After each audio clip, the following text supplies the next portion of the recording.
I had a lot of friends in Guatemala when I left. They were like, "Oh, you're gonna go over there, and you're gonna be like selling tacos on the street."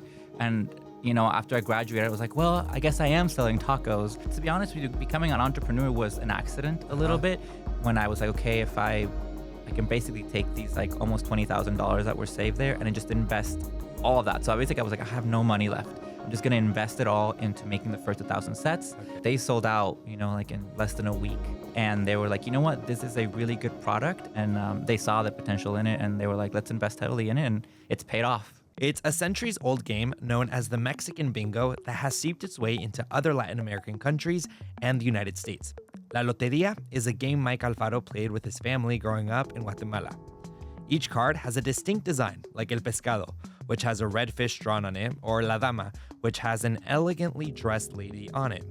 But when Mike immigrated to the United States for college and started his career here, he felt the cards were a little out of touch with popular culture. In 2017, tired of his job, Mike decided to quit and make his own version of the game, calling it Millennial Lotería. That same La Dama card was replaced with La Feminist, and where she once held a bunch of flowers, there was now a picket sign. La Sirena, a drawing of a mermaid, was replaced with La Selfie, a drawing of a mermaid taking a selfie center stage. The idea took off and today has sold more than 500,000 copies all over the world. Mike Alfaro joins Bísness School today to tell us how meeting actor Olivia Munn encouraged him to start his entrepreneurial journey, how he went from producing Super Bowl commercials to making games, and how he managed to get Millennial Lotería into Target and Walmart stores around the country. Plus, he answers questions from small businesses around the country looking for a little advice. I'm journalist Fernando Hurtado, and on Bísness School, I'm on a mission to map one of the fastest growing groups of entrepreneurs in the United States, Latinos. We're tracking how they got started, found success, and the most important lessons they've learned along the way. And remember, Bísness School is expensive. Bísness School is free. All right, welcome to Bísness School, Mike. How are you? I'm good. Thank you for having me. Thanks for stopping by. I have to start with this question. With the original Lotería, Yes. What is your favorite card? The original Lotería, La Sirena, but there's like the censored version of La Sirena where there's another uncensored version of La Sirena where she's like just topless out there. And so that was growing up my favorite card. I think it was, but I remember people coming in and with like La Abuelita, she would have to come in with a Sharpie and be like, "Okay, I'm going to like put a top on her." So you can see ours has been made for public consumption. Safe for work. Safe for work, yeah. Ours is made safe for work, yeah. And what's your favorite card of your Millennial Lotería?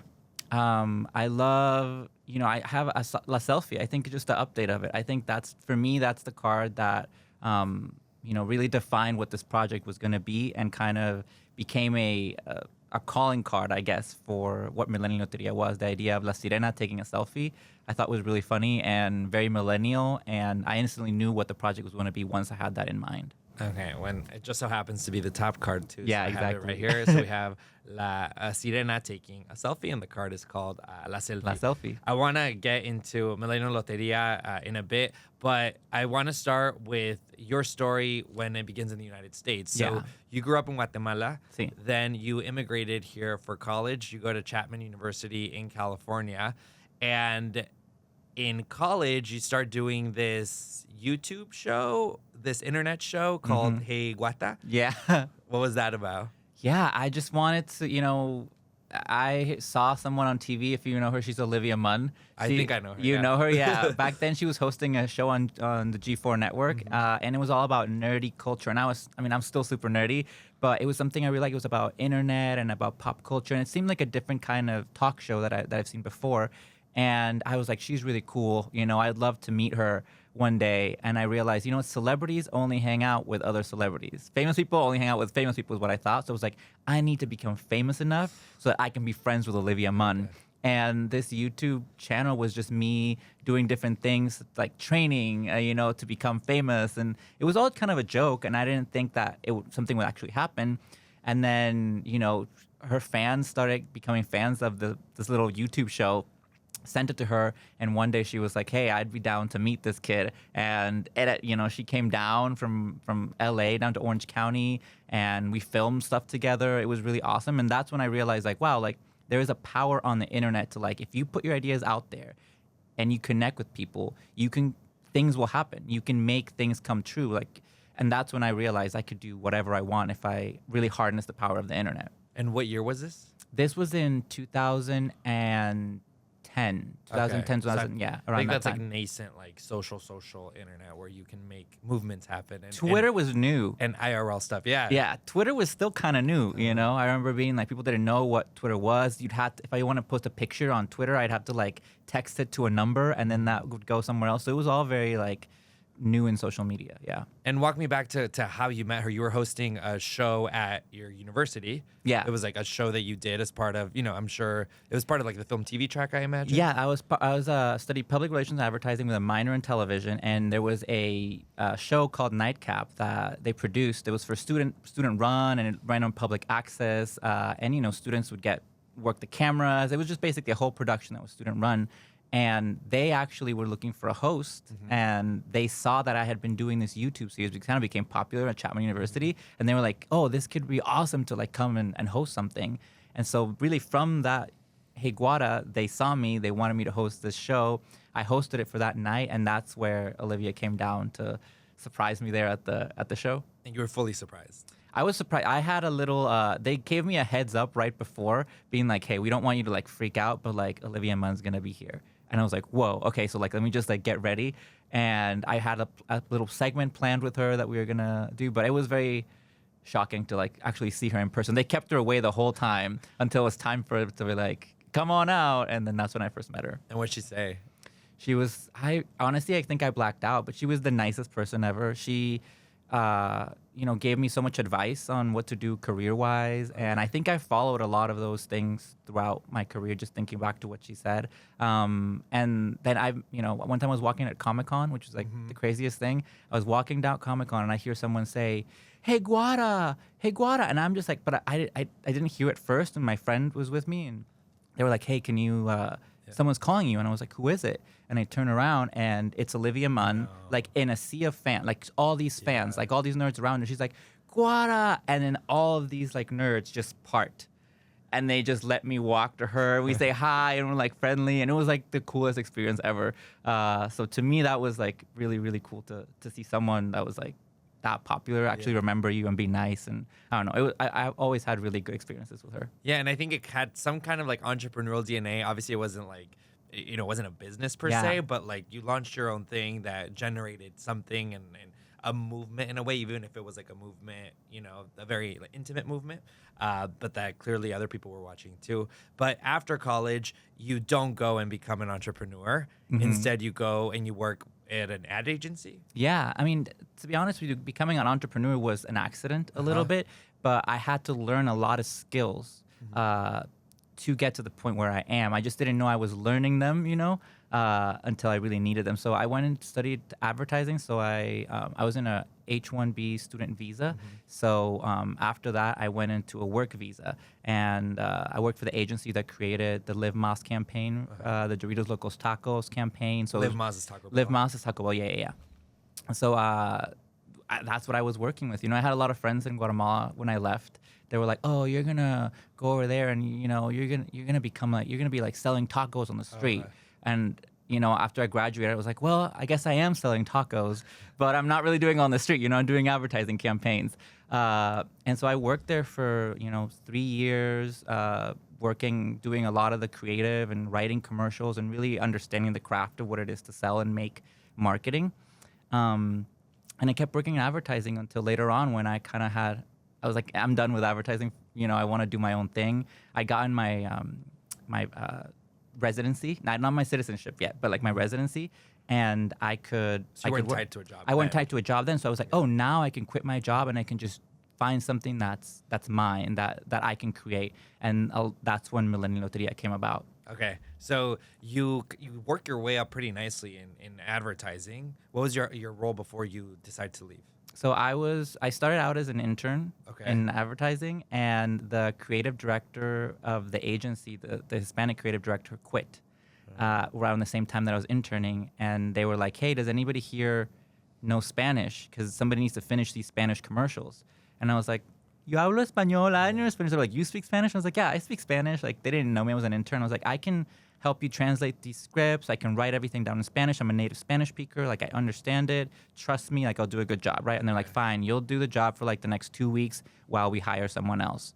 They never hired anyone else to do that job. I just kept working. I got hired like the next month as a junior copywriter. The next year, I became a copywriter, senior copywriter, and then after that, I left and went to another job and became a creative director. Wow. And I had a goal of being a creative director by the time I was 30. I was like, that was my goal. I want to be a creative director by the time I'm 30. I got it when I was 29. Wow.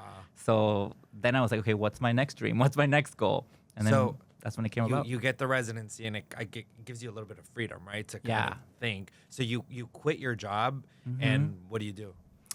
Well, I started. I went to Guatemala. I went back home for a little bit. Now, once you have your residency, you can go in and out easier. So I went back and visited my family. I hadn't visited in a while, and I was home, and I was looking at the old Lotería set that I had that you grew up playing. You know, The yellow. yeah, the box, the Don Clemente sort of version, and I was just like, seeing the cards and realizing how outdated they were compared to nowadays. And this was around the time that the Me Too women's marches were going on at the same time. And so that was very in the zeitgeist of the moment. And I remember looking at La Dama, the card of La Dama, and at the same time as I was looking at her, all these women were marching like on TV, on the street, just like thousands of women with like las pancartas with their signs and everything. And I was like, wow, if this was today, this wouldn't be La Dama, this would be La Feminist. And I was like, oh, that's a fun idea. That's cool. Maybe like to support the movement, I can recreate the card and just make it La Feminist now. So that was the first card from the set that came about.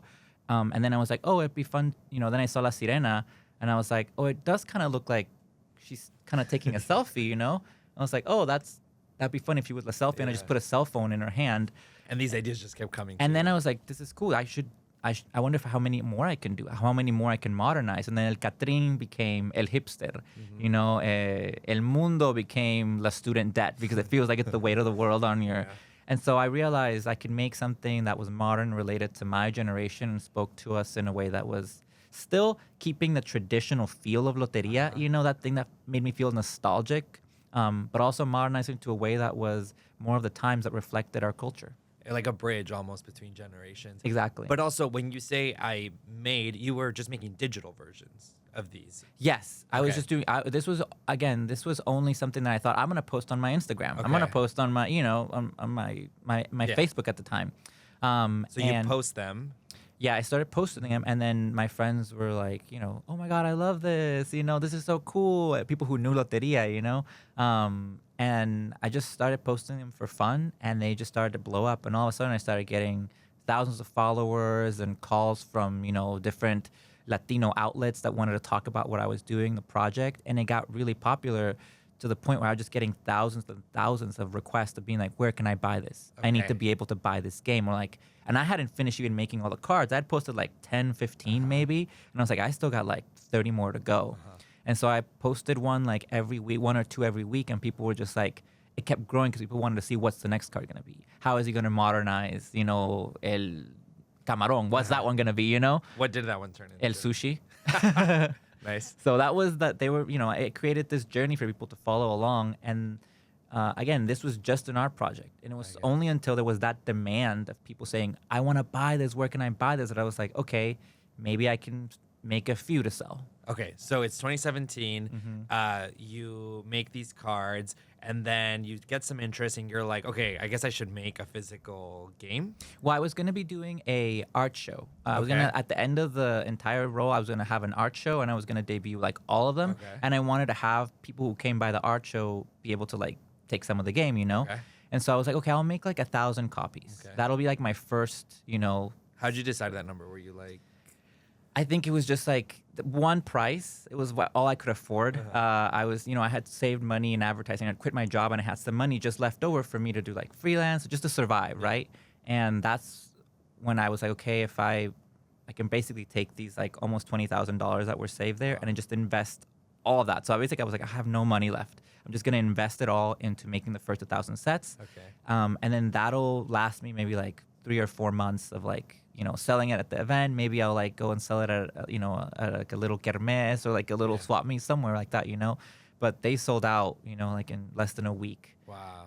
Like all 1,000 copies gone. And I was like, okay, there's a much bigger demand than I anticipated for a product like this. So it costs $20,000 to make 1,000 boxes, and you see that demand, and you're like, I should make more. Yeah. And are you like, okay, let me just do the same thing again. Let me spend $20,000 I don't have for 1,000 more? So that's when I was like, okay, this is a lot. This is way too much of like, and at the same time, I was shipping, like, and packaging and doing everything myself. In my little apartment, like extra bedroom, it was just all the loteria. That's where everything was, And are you back in LA at this point? Because you were in LA before you quit your job. You go to Guatemala. Yeah, I was there. Come back. Oh yeah, but I was in Guatemala just for like visiting. Okay. So when I came back, I was back in LA. So that was when I was making all the, all the sets and everything. And I knew that money-wise, it was going to be. I mean, I recouped all the money. I made it, but also the price point for the first edition that I did was it was a lot more. It was like almost $40. Oh, wow. Yeah.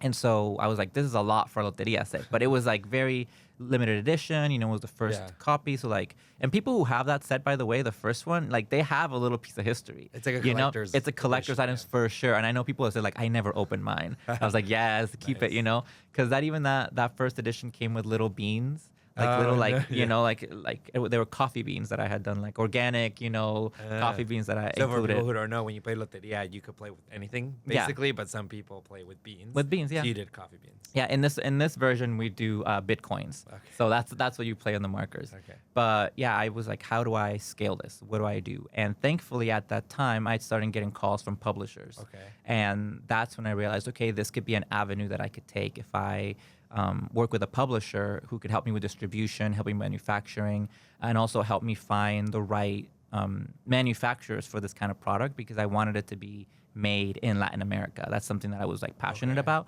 And so working with them allowed me to like find the right sort of partners. Got it. And what was, like, how'd you decide on the right publisher to go with?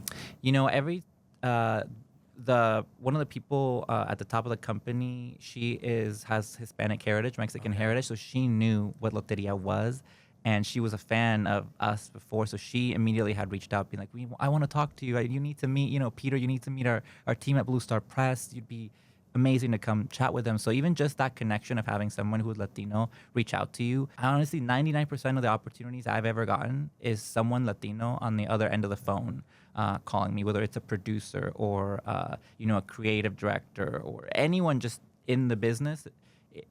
Latinos are the ones that are pulling me up, the ones that are like recognizing what this product is. And so that connection of having someone Latino, at the company really made me feel comfortable with it, with partnering with them. So you find your publishing partner, and up to this point, had Blue Star done other like games? No, I was their first game that they've ever done. They were doing books. They were just doing books. They had only done books before, and they were looking for something to get into the market. And they were like, you know what, this is a really good product, and it has appeal that is not just for Latinos. This is a appeal that could go to anyone, whether you're a millennial or you're a boomer. You can play this game, and they saw the potential in it, and they were like, let's invest heavily in it, and it's paid off. Wow. There's not a lot of games out there that are, or at least at the time when I started, there weren't a lot of games out there that were Latino games. Okay. Mm-hmm. So I want to ask you in a bit about how you get from selling your first 1,000 copies to now over 500,000 copies. Before I get to that, though, I want other people to ask you questions. Okay. So we partner with Comcast Rise, which is a really cool program. And Comcast Rise supports the growth of all small businesses and individuals committed to uplifting their communities. And in almost 3 years, Rise has awarded more than $125 million in monetary, marketing, and technology grants to businesses all over the U.S. Let's hear the first question. Hi, I'm Jason Brown, stock market coach and option trader and founder of thebrownreport.com, a stock market education company. And my question is, when you were building your business, or even today as you continue to build your business, what's something that you do different to stand out in a noisy or a crowded marketplace, especially in this digital age where information is flying so fast and everybody swears they're an expert, or the barrier to entry to get into most industries are low due to technology? And so what do you do to stand out and differentiate yourself in a crowded marketplace? One of the things I learned in advertising is like your consumer and your customer can't have a preference if they don't see a difference. If your products are looking just like everybody else is using the same tactics, even in your packaging, if they can't see a difference, they can't have a preference. So you have to be something that stands out in a way that differentiates yourself from other games. For instance, for me, being Latino, being something that's so personal to me that I'm proud of, that was something I wanted to put forth right away. So the box that says, a party game for a new Latino generation. So you know exactly what you're getting into. Also, in terms of games for Latinos as well, if you think of Loteria, you're thinking of something that you buy at the swap meet for like $2 maybe, and el cartón, it's made out of something very flimsy, and you don't really see that quality that I think as millennials, we want something that it feels like you're unboxing an iPhone. Yeah. So that's the kind of level of quality that I wanted to do for Millennial Loteria. I wanted them to feel that something that people put time into it, and it's a hard case that you can display. Yeah. It's really beautifully designed. It's minimalist, just what we like. So we're differentiating ourselves from the old Loteria to make a new path. And I think that also helped us differentiate ourselves from other games out there that aren't really saying that they're for Latinos. They're just like, I don't know, we're Monopoly or whatever it is, We had a very differentiated idea of what we were, so people immediately knew what it was. And then personally, I always tell businesses, put yourself in front of the camera. Put yourself in front of your social media if you have a story to tell that's important. And for me, that's really helped me because people now connect what I'm doing and what my struggles have been into Loteria, because every single card that's come from in the game that you see is related to something that happened in my life. Yeah. There's not one card in the game that doesn't come from personal experience. And so when people see me, on the internet doing all these different things, they understand where the cards that are coming next could come from, I just went through my citizenship, and I ended up doing a card that was like La Nueva Ciudadana or El Fee Waiver that had to do with going through that immigration process. And so everything I do kind of relates to things I'm hearing online or things I'm doing, and putting yourself in front of the camera and having that personal connection, I think is so much more valuable than just like putting your logo on social media. I think that's what people want to see nowadays. And it screams authenticity too, because then it's like, oh, I know who designed these. I know the guy, and I'm guessing you had student debt then?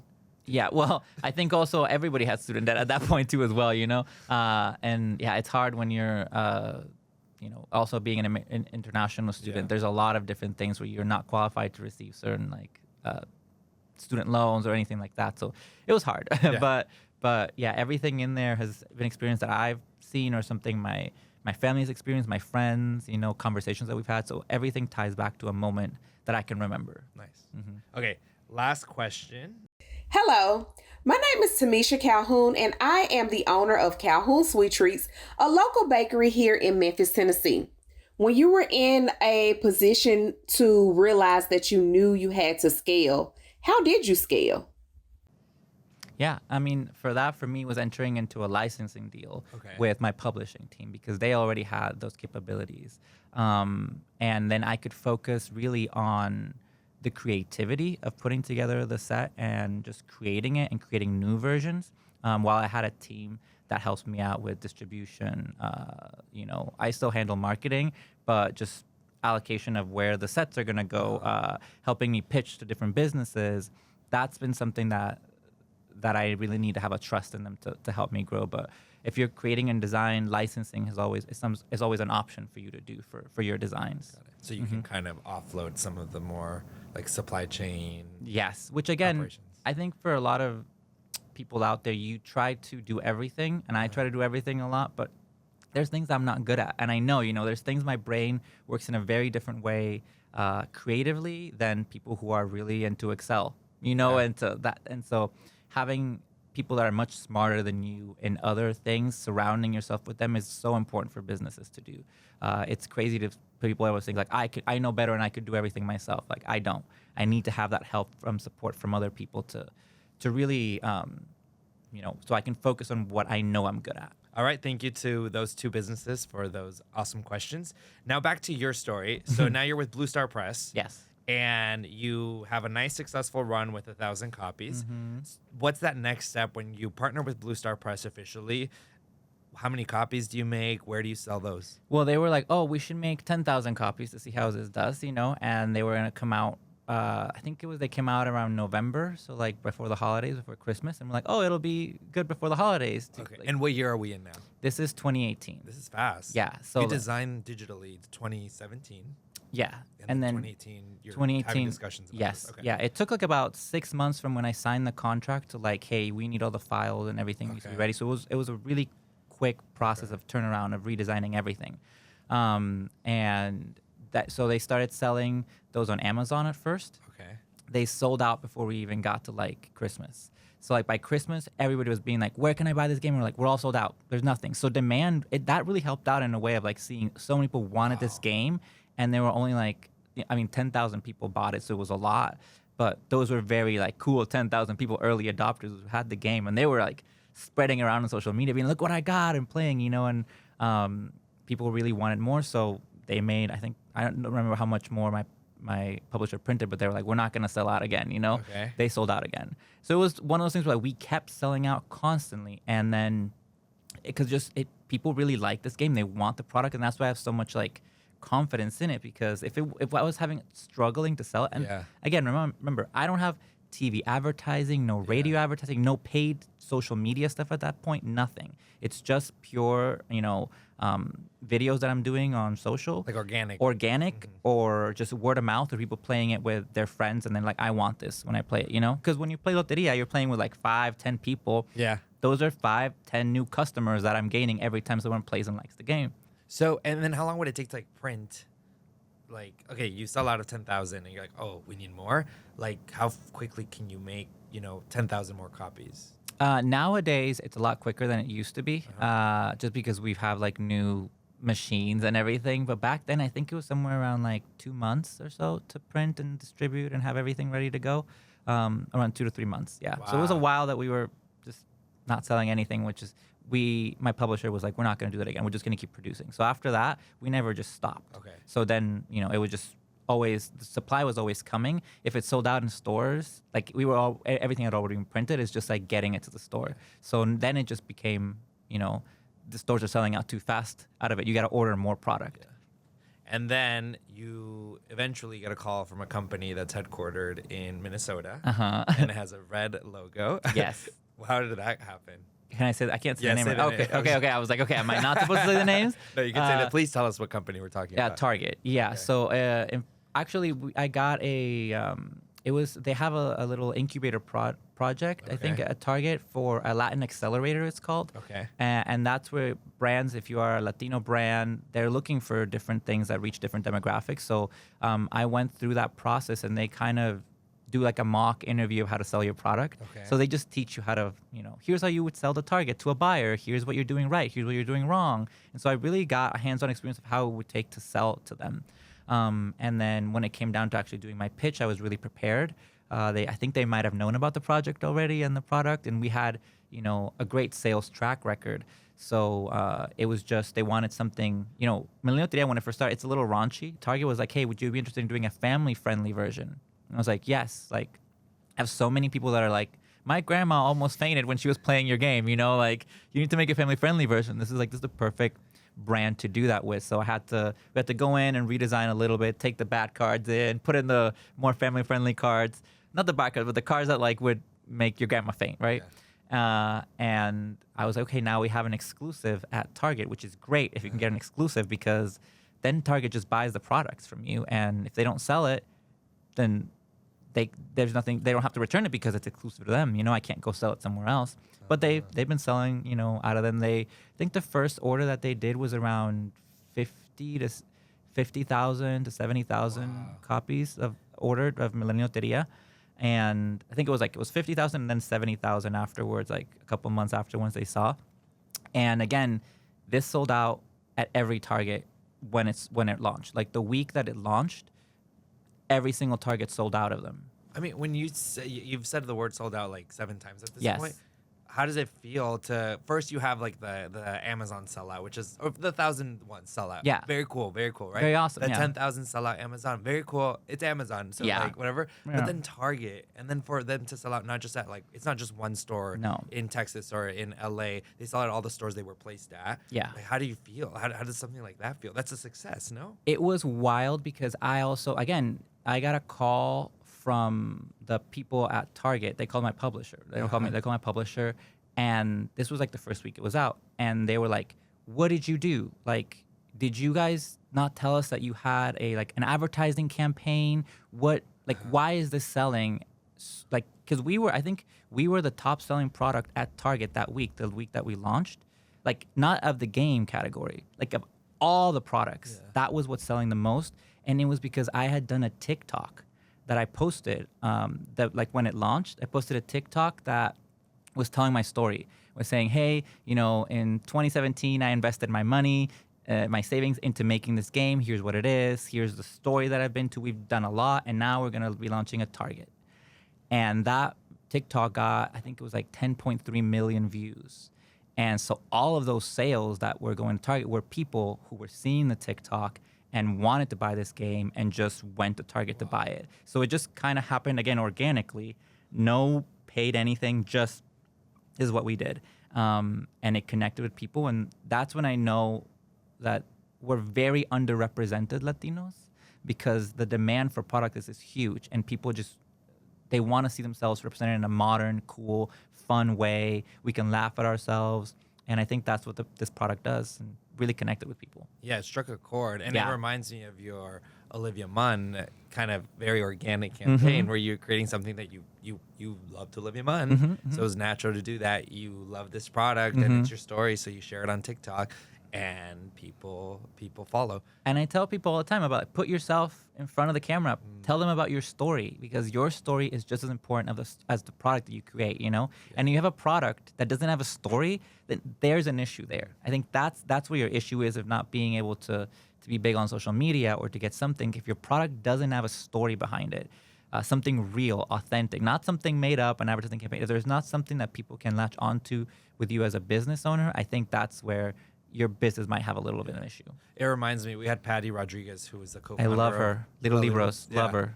And she mentioned something similar. She's like, her product came about because she wanted the product. She's like, I want books like this for my kid. And I think there's a saying, I'm going to butcher it, but it says like, if you like something, there's chances are someone else likes it too. Like you're not the only person. Yeah. We're unique, but we're not that unique. Yeah. And in your case, it's like, I think people resonate with your story. It's like, oh, they see themselves in you. One thing that I want to address is the elephant in the room, which is money. Yeah. So you quit your job for 6 months, you go back before, you have all this Millennial Lotería success. Yeah. My first question, why'd you go back after 6 months? Because I got a call from my boss, and he was like, hey, you've left, and I know you wanted to move up in the business, and there wasn't an opportunity at the time, but I think I've made the opportunity for you. Wow. Would you be willing to come back? And I was like, I don't know. I got all this stuff coming on. And I was like, I'll come back if you double my salary, expecting he would say no, because how do you come? And you go and at that point it was like, I was making 6 figures in advertising. And I was like, I want double this. He did it. He matched it. And I was like, there's absolutely no way that I can't go back to this for this kind of money. Like, I'll do it, And then but I told him, hey, I can do this, and I'll come back, and I'll work here, and I'll work really hard for for a long time. It was for like 2-3 years, I think, that I worked there, 3 or 4 years at that point, more.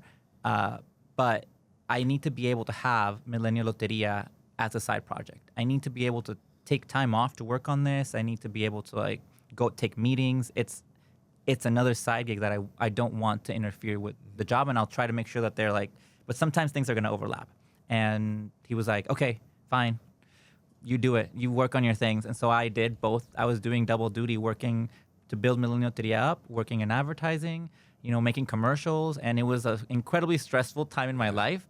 And then after a while, I was like, Millennial Lotería is getting so big that I can't really do this anymore.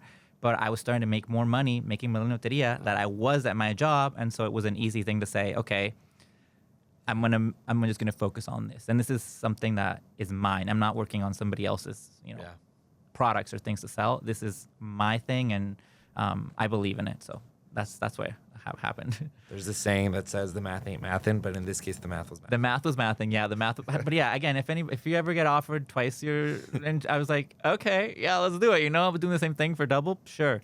But it was this money also before. Yeah, and they valued you clearly because they were allowing you to do that. That's awesome. You were Yeah. valued at your workplace, and then you had this awesome value asset that you were building on your own. So Oh. you eventually decided to quit. Yeah. And what was that like to leave corporate America and leave your? I mean, I'm sure you were working more than 9 to 5, but leave your 9 to 5. Yeah, it was so freeing. It was so freeing. I'm telling you, like, I just don't think I could go back to working in advertising now after having my own business and doing my own hours. And now I have a baby, and she's 14 months old now. And I play with her every day. I take care of her every day. We don't have like a nanny or anything because I can just make my own hours. And I'm like, okay, I'm only going to work this amount. And then this amount of time I'm going to spend with my baby. And again, you just get inspired by your baby. I'm coming out with children's books too. Like Patty Rodriguez was like a big inspiration for that as well. But it is true when you see something for your child. I was like, I want my baby to speak English and Spanish because I know it's so important. The reason I was getting paid double at my job was because I was doing the work of someone who spoke English and then doing the same job for someone who spoke Spanish. And so I was doing both, running a general market campaigns and I was running Hispanic campaigns. So I was like, of course I need to get paid double. And I tell everybody out there, if you are bilingual and you do stuff in English and in Spanish, you can get a little more money. Yeah, and it's even more than just speaking two languages in your case specifically, because it wasn't just that you could translate and add. It's like culturally you also were culturally resonant. You knew the references and you knew how to adapt the Live Más campaign, and to have it resonate with the harshest critics of tacos, I'm sure too. Yeah, American but that was tacos. before, because then I worked on Honda. That was my main client when I was working at this other agency. It was the Helpful Honda campaign, those teams. So I was helping people too as well. So it was really fulfilling. So I want to talk about. Can we say the name of the book? Yeah. Okay. It's Yeah. Sisabo. So the name of our book series, of our entire book publishing empire, as I call it, we're gonna grow. You got a vision. You gotta put out a vision. You gotta manifest it. It's called Sisabo Kids, and our first books from Sisabo Kids are called Los Street Vendors, and it's a 3-book collection of stories about street vendors, el paletero, el carrito de flores, el carrito de frutas, and they teach kids bilingualness, not bilingual, but like, English and Spanish words. So el carrito de frutas is teaching kids Spanish and English words for fruits. El paletero has paletas of different shapes. And so, you're teaching them different shapes. And like la paleta de estrella, la paleta que es un círculo. And that's going to help people, I think, growing up to speak English and Spanish and be Sisabo kids, not no sabo kids. I love that. Yeah. And when can customers expect the first? March. Okay. So March of 2024. So that's when they'll be available. You can start pre-ordering now. Okay. So if you want to get them, be the first ones to get them, you can pre-order them on Amazon right now. Very cool. It's a very natural extension of kind of what you've been doing. Yeah. But different age group and a different product technically, because these are books. And again, inspired by my life. It's not like I didn't have a kid and I'm doing children's book. Now I'm like, I'm going to make, by the time these books are out, my baby will be at the age when she'll start to actually be able to, she enjoys them now, but she'll be there at the time when she can start seeing those books and practicing English and Spanish. And I want to continue to make books as she grows up. So every year I want to come out with a new book for her to help her in her Spanish-English journey, because she's going to grow up here in the United States, She's going to grow up speaking English, but I also want her to speak Spanish just like me, because there's so many benefits to that. Yeah, and it's under the street vendors umbrella, which I think if you live in a city like LA, New York, Chicago, every major city, there's a big correlation or a big appreciation for street vendors in Latino culture. Well, there's also been there's been so many attacks too on like the street vendor community that I wanted to make something that showcased how important they are, even from a young age to people, and how valued the street vendor community needs to be in places like LA or Texas or other places like that where there's a lot of Latino population. Very cool. So I want to talk about the now with Millennial Lotería. Yeah. Like, what does the team look like now? Like, you still have the licensing agreement. Yeah. So, like, do you have a team? How does the cookie get made? Yeah, I have a publishing team that also helped me out with that. Gerardo Guillén, who was my art director, still is my art director partner in advertising.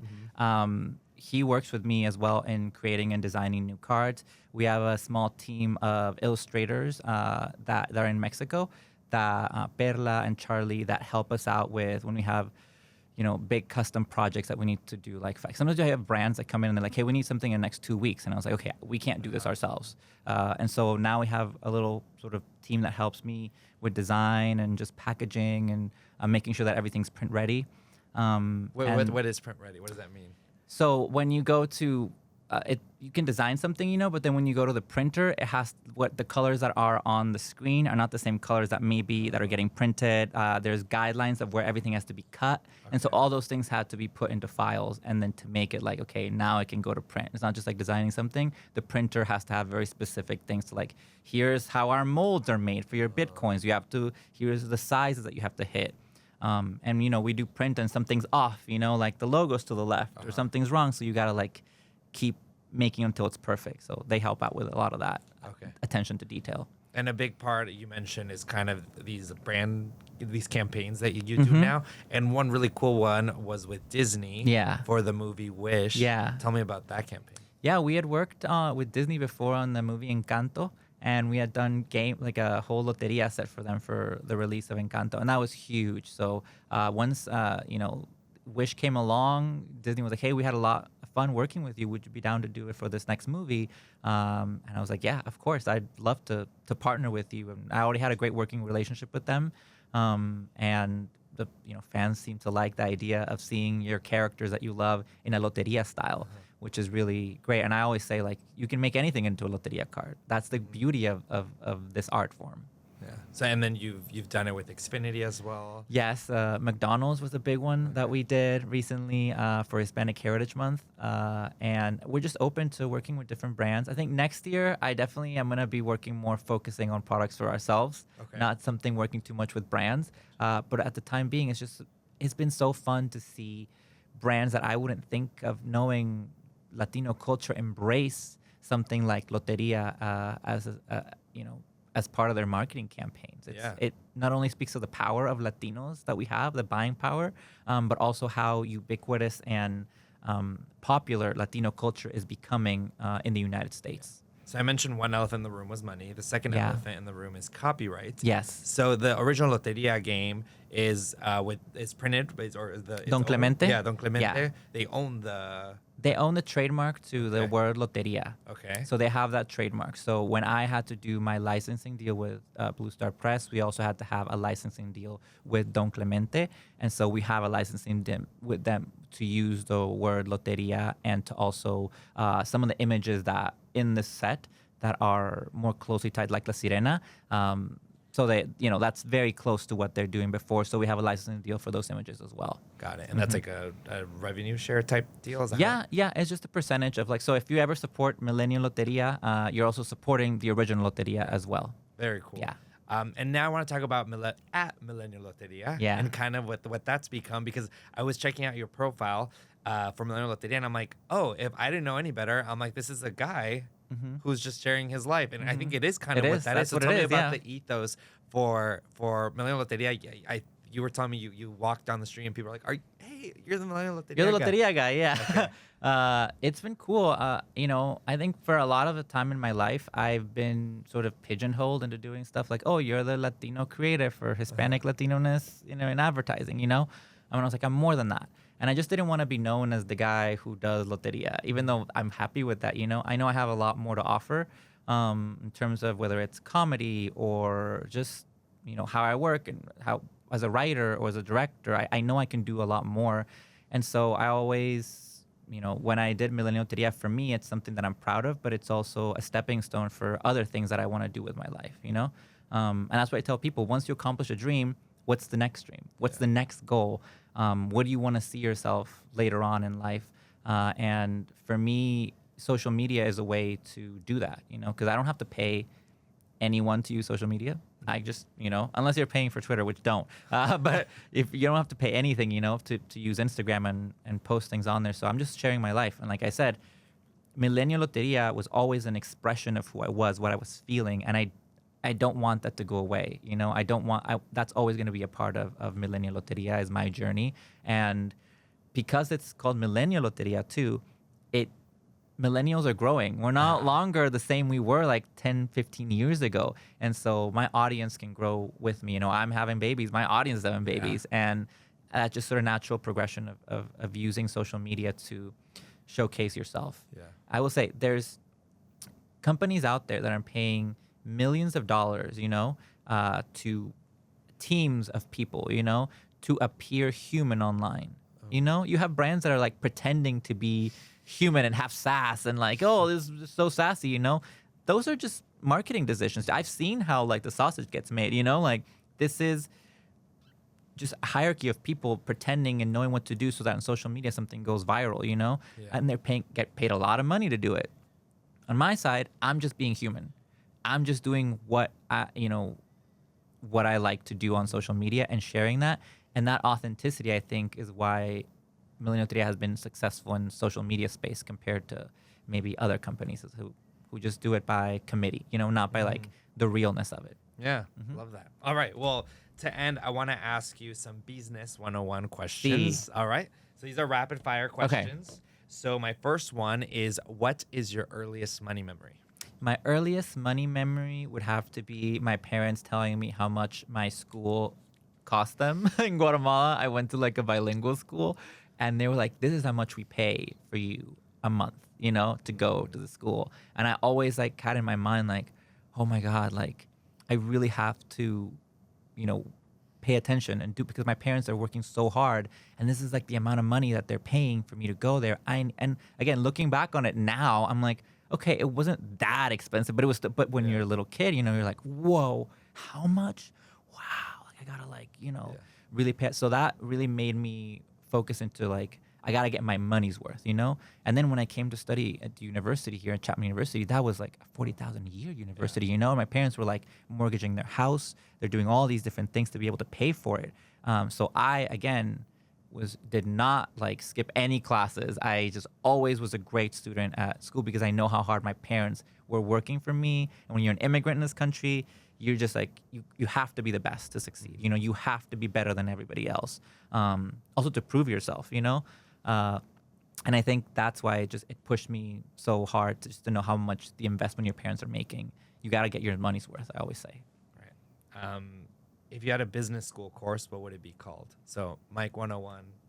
Mike 101 would probably be, just call yourself, social media for entrepreneurs, how to put yourself in front of the camera. That would be my thing. Teaching entrepreneurs how to talk to the audience and do that kind of stuff. That's what I would love to do. It's a subhead class. Yeah. Those are the good ones. Yeah. What's the best business advice you've ever received? I'll say it again. If your audience can't see a difference, they can't have a preference. That is differentiation is really the name of the game when it comes to like standing out. Find something that makes your product unique that nobody else can say or can take away from you, and that's when you're gonna have a hit. Love it. All right, and finally, who else should we have as a guest lecturer? Ooh, who else should you have as a guest lecturer? I think, do you know Bricia from I Love, from Guelaguetza? From Guelaguetza, from Guelaguetza. She also does like I Love Chamoy. Yes. And then I Love Michelada, as well, yeah. I Love Chamoy is Annie Leal. So anyone who does I Love Chamoy or like I Love Micheladas or do anything else, like that, those people are really cool. Okay, so food product. Food products. Perfect. Oh yeah, food products for sure. Yeah, Bricia Lopez and Annie Leal. Annie Leal, yeah. Okay, awesome. Will you help us get them on the show? Yeah. Okay, thank you. Bricia would be awesome here, yeah. Yeah, and she's local. All right, well, Mike, thank you so much for coming on Bísness School. We really appreciated having you as our guest lecturer. Oh, thank you very much.